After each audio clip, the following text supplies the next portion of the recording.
Tanah yang baik, tanaman-tanamannya tumbuh subur dengan izin Allah. Dan tanah yang tidak baik, tidak tumbuh tanamannya, melainkan dengan terbantu. Demikianlah kami menerangkan tanda-tanda kemurahan dan kekuasaan kami dengan berbagai cara bagi orang-orang yang mampu. So, di situ dia sebut al-baladut tayyib. Al-baladut tayyib, kemudian al-ardut tayyibah. Tanah yang baik. Tanah yang baik apa sifatnya? Yakhruju nabatu. Tanaman-tanaman yang tumbuh.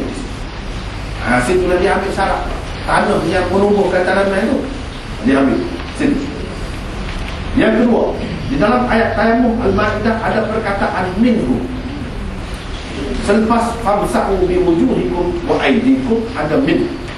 Perkataan min pada minhu itu sesuai dipakai dengan arti tab'id. Yang min tab'id itu. Kerana apa yang dikehendaki ialah melekatnya sebahagian atau sedikit sebanyak tanah itu pada muka dan tangan satu lagi sapu pada keduanya. Dan ini hanya akan berlaku apabila tanah yang ditekuk oleh kedua belah tangan itu berdebu. Barulah ada minhu. Sebahagian daripada tanah itu ada lekat. Tangan lekat pula muka tangan. Barulah ada makna minhu. Kata dia dalam ayat itu. Dua. Yang ketiga perkataan fatayammam. Di dalam ayat itu sendiri memberi arti sa'idan tayyibah adalah sesuatu yang perlu dituju, diqasad dan dicari. Itu makna tayammum. Cari, qasad, tuju, pergi. Bukan duduk situ, ada situ dan tak mesti.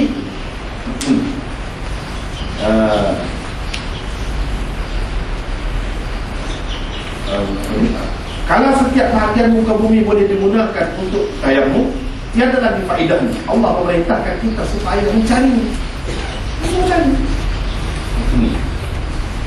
Yang keempat, Muslim dan lain-lain tokoh hadis beriwayatkan daripada Hudzaifah bahawa Nabi SAW bersabda, "Wa ju'ilat turbatuha lana tahura." Tanahnya yang berdebu dijadikan untuk kita sebagai penyuci. Dia bukan kata bumi. Tak, ada hadis yang menyebutkan tanahnya yang berdebu patut dijadikan kepada kita sebagai penyuci.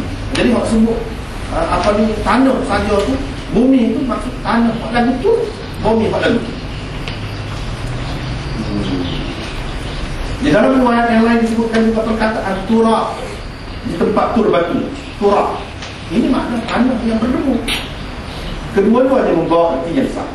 Yang kelima, Ibnu Abbas mentafsirkan sa'idan tayyibah dengan katanya ardul haq,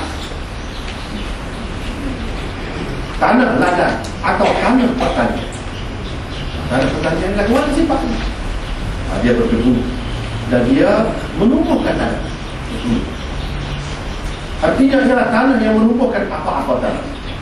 Imam Bukhari, Malik, Abu Hanifah, Muhammad bin Hasan Al-Syaibani, Atha, Al-Auza'i, Al-Thawri dan lain-lain pula berpendapat as-sa'idut tayyib ialah bumi atau muka bumi yang bersih. Sama ada berdebu atau tidak. Mana-mana bahagian bumi atau muka bumi yang sah kita mengerjakan salat di atasnya, sah juga kita bertayammum dengannya. Mana kita boleh sembahyang? Kat atas.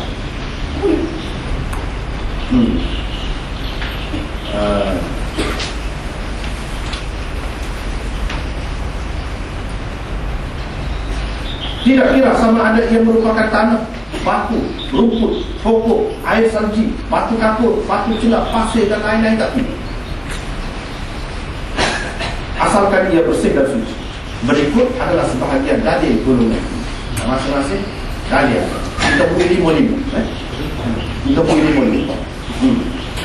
Yang pertama, makna asal perkataan sahih yang tersebut di dalam ayat-ayat itu tidak khusus dengan debu atau tanah yang boleh menumbuhkan apa-apa tanaman. Ia juga bermakna tanah atau muka bumi secara umum, sama ada ia berdebu menumbuhkan sesuatu atau tidak. Hakikat ini diakui oleh ahli-ahli bahasa Arab yang terkenal seperti Khalil, Fa'lan, Ibn al-Arabi, Zajjaj dan lain-lain. Justru Az-Zajjaj berkata, "La a'lamu khilafan baina ahli al-lugh أن الصعيد وجه الأرض سواء كان عليها تراب أم لا." Iaitu saya tidak mengetahui adanya khilaf di antara ahli bahasa Arab tentang sa'id itu adalah muka bumi, sama ada terdapat tanah di atasnya atau tiada.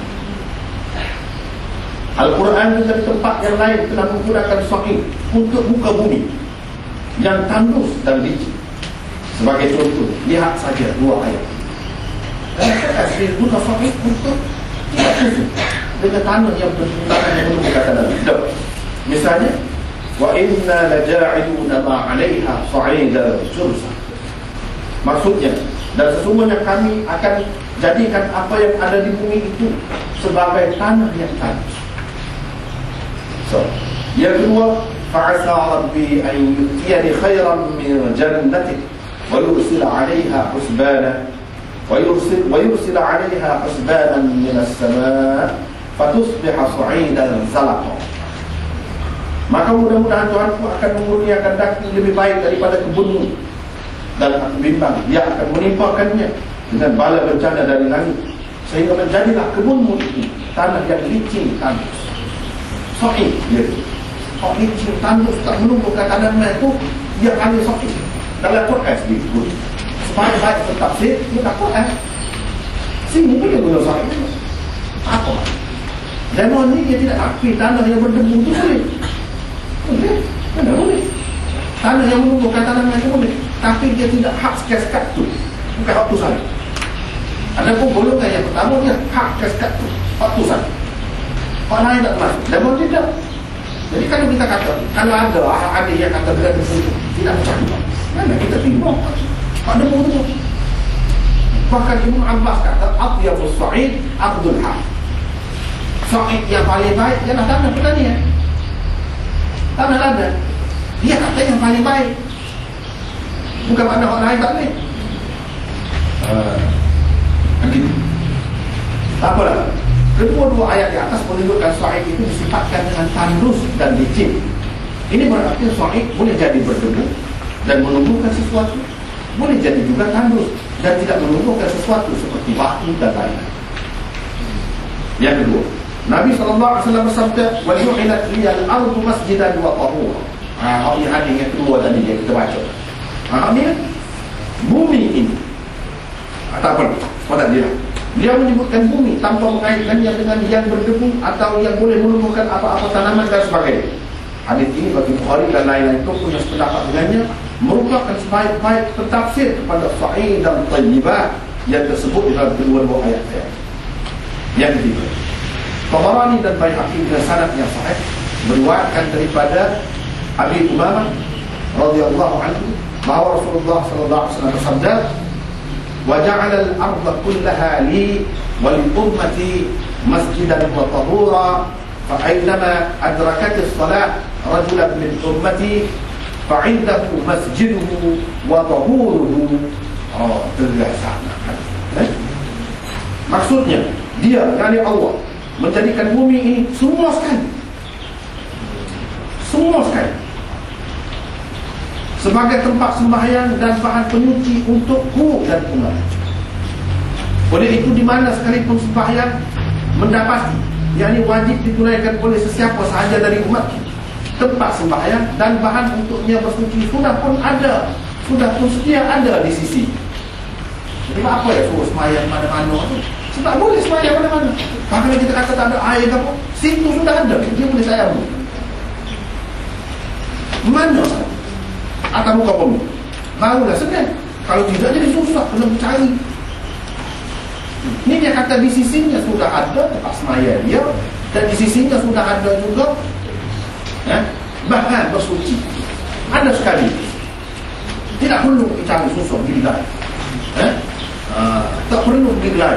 Okey, masuk dalam sudah masuk dalam gereja ke, dalam masjid ke, dalam biara ke, dalam dapur agama lain, tak perlu.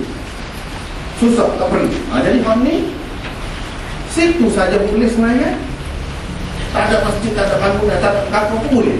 So, tak ada kapal-kapal. Kalau orang kafir tak boleh, tak sampai tu. Dia kata ada, tu baik. Kita tak apa. So, yang keduanya, bahan penyuci itu ada. Bahan penyuci maksud sini, yang mana?